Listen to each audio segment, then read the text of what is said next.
I'm always amazed at how they judge Munch.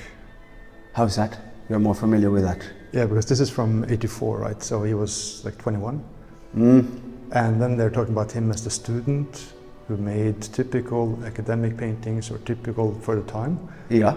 And you look at it and the painterly richness of it and how it sort of starts reaching towards late Titian, and you think, how is this typical of a time? Yeah, and this is how people try to shape the world with words. Yeah. Because you see it as you say, and then you have this vibrating way of treating the skin. The change of temperature on feet and hands, and some areas of the face that are emphasized more. The area of the chest has nothing to do with the typical academic correct way of painting. Not at all. But then there is there is sort of a style in the sense that you have Olga Bosnanska, for example. It is kind of related to that way of painting. And that Russian guy, I forget his name, of course, like they are very loose and very rough. Yeah.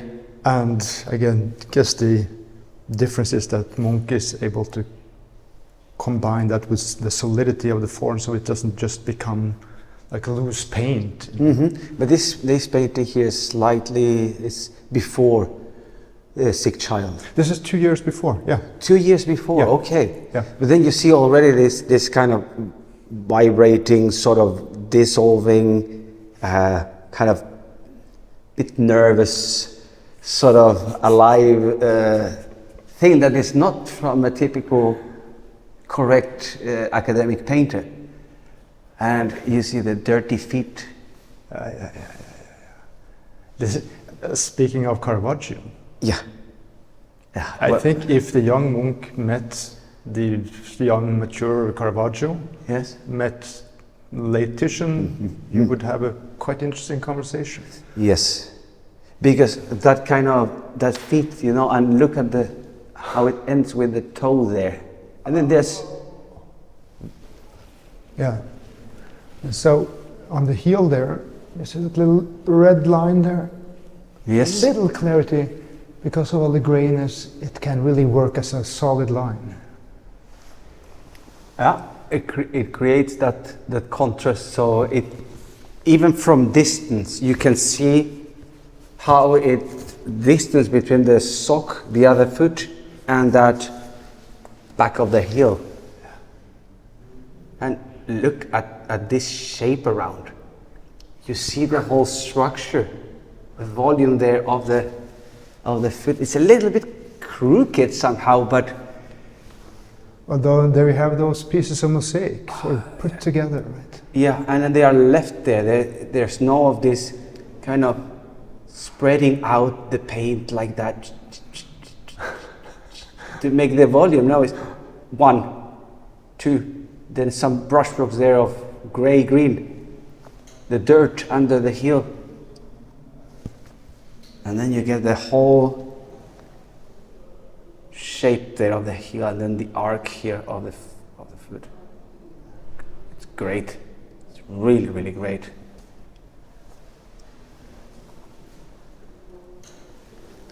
This is also something to consider when we talked about taking things too literal. Like when things are out of focus, they should be blurry, and things that are at focus should be defined. But what if this is not the main focus of the work, but her upper part, her face? But here still, There is a focus in that area. There's a focus on that area, and this is a little bit out of focus, dissolving the other foot. But here, very sharp, clear contour. Clear contour doesn't mean always a line, a continuous line. You can have a clear line and not a strong contrast. Yeah. And here, on this foot there, it ends up the composition with a brush, 2 brush strokes there of blue. Yeah. So as the composition ends down here, it could have been just a sock and make it just dark and fade out with gray. But still, when it's about to finish the painting, that brushstroke of blue, so it ends up at the very bottom with something. So it doesn't die. That's right. And look at that. How this thing about a line being there and not being there at all. Because you don't see the counter line of the sock. Yes. That's that idea of the metaphor of the painting, that it's two things at once, you know, that it's both there and it's not there at the same time. He's not explaining too much, he knows exactly when to tone it out so it doesn't take attention. This is not how you paint toes, you know? No. And well, I could say maybe it's a little bit too small, the foot, but the way it's painted, like how insist on shade. Yeah, look at those strokes there under her fingers. Some of these very clear strokes and it's soft skin. Yeah, if you have like this understanding at 21 years old and then 2 years after you go for the sick child, I mean, this is not a typical academic paint student. It's not typical of any time. No. I mean, it's this you have, of course, what happens with Constable at this old age or older age.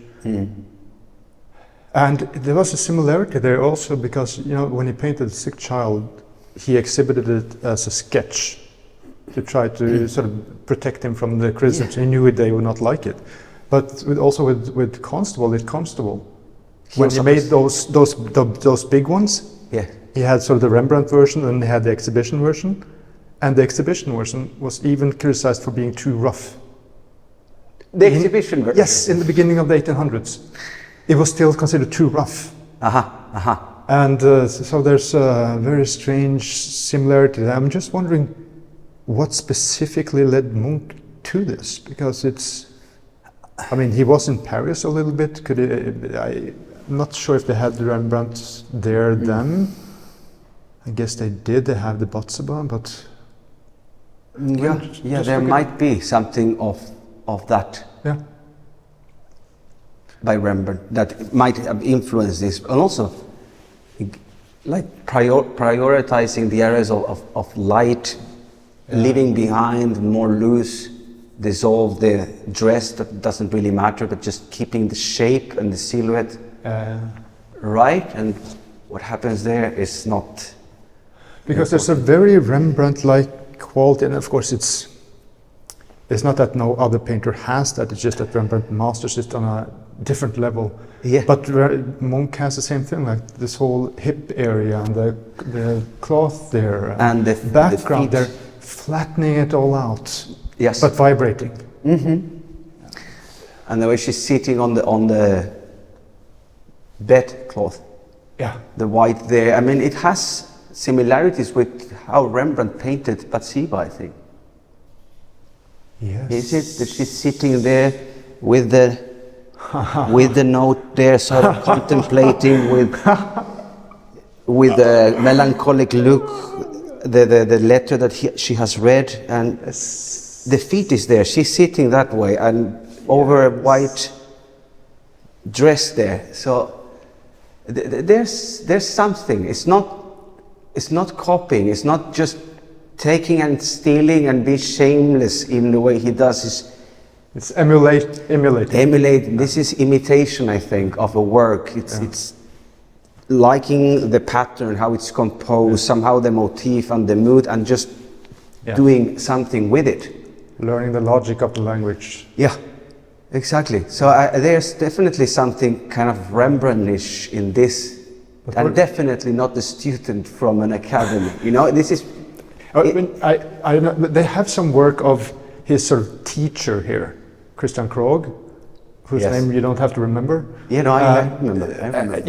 And they were talking about, some students of mine were saying, they were in a guided tour, and the guide came to this and said, well, this is just like one of those Krogh imitations.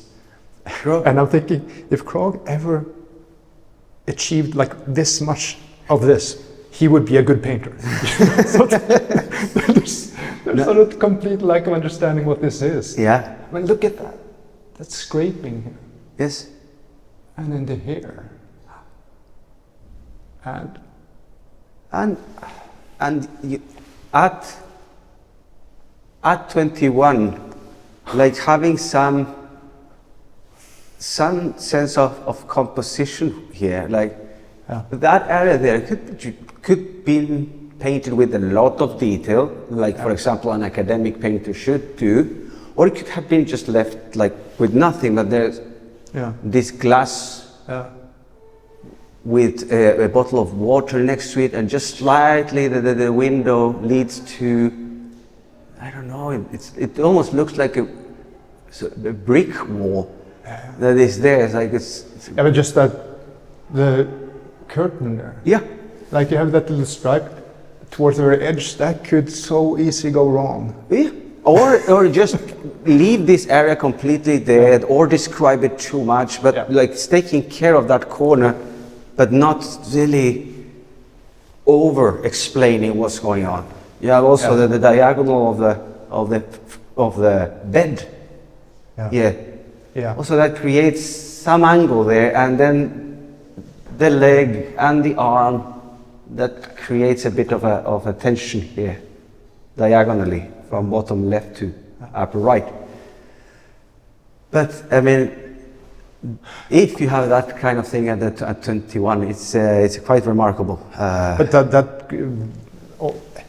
what do you think about this? I always think about this thing that I read from him, because like the one next to us here is from '92 is sort of where it's starting to get modern and loose and all these things. So he was quite early adjusting in that sense, and that's a very strange thing. That I mean, this is someone who almost didn't go to school because he was not so well. He was quite much sick, and who read incessantly. And then when he sees these so-called expressionists, he says that he felt that he was getting old. So in that time, in the 1880s, 90s, this massive push that you have to reflect your time, you have to invent, you have to be new, and all these things, that got him.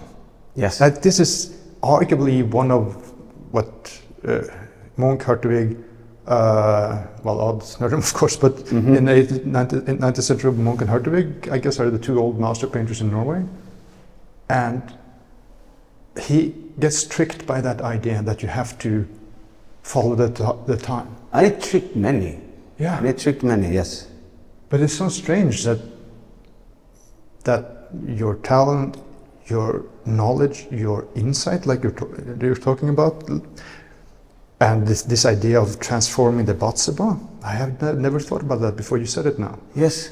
But that such a man gets tricked by this whole zeitgeist.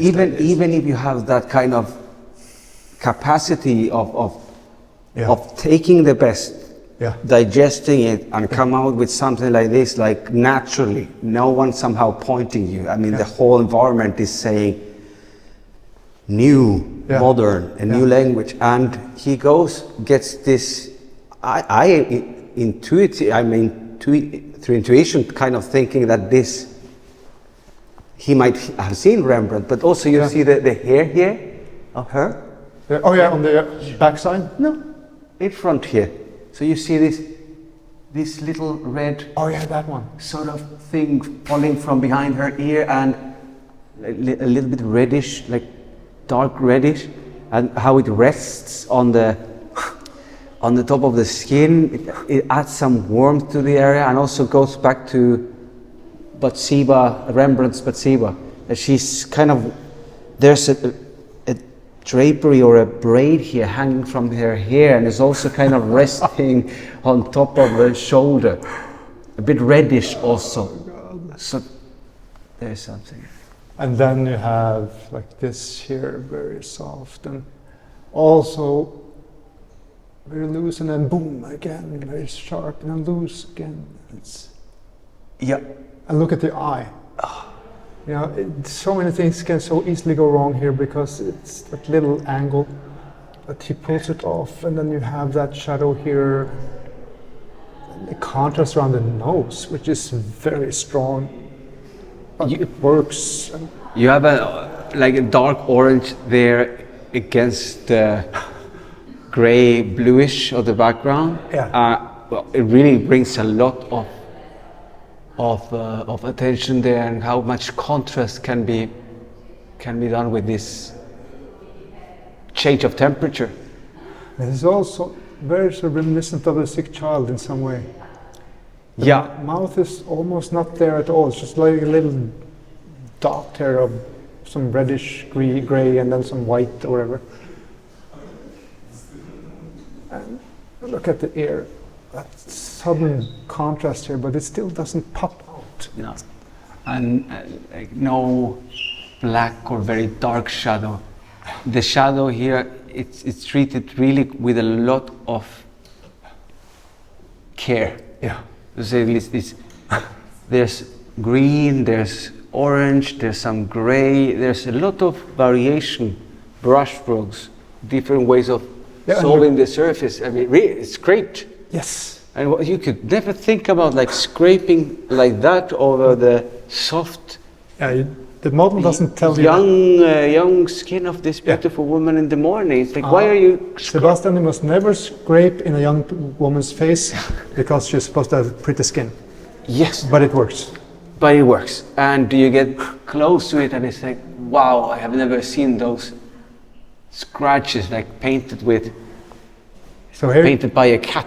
Like, but it works so great. It's just it helps to that sort of noise that one sees with experience reality.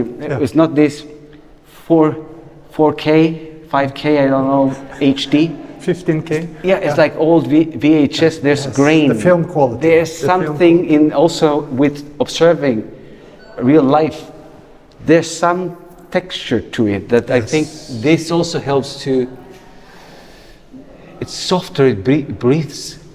And the thing is, working with it like this and all of these layers playing together, then it's like he paints the air between the canvas and the skin, like in there.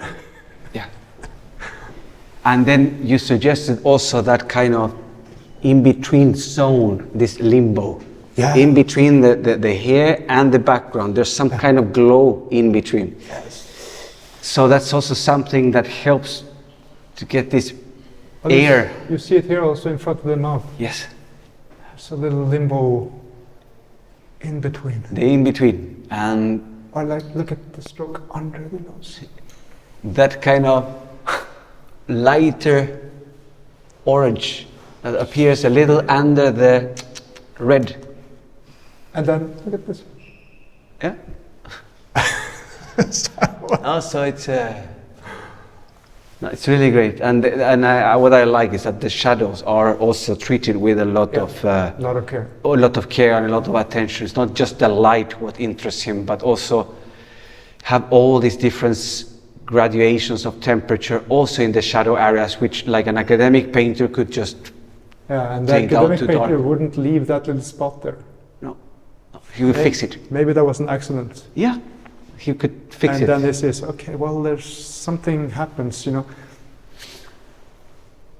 It's a story about, speaking of the green here, green. Yeah.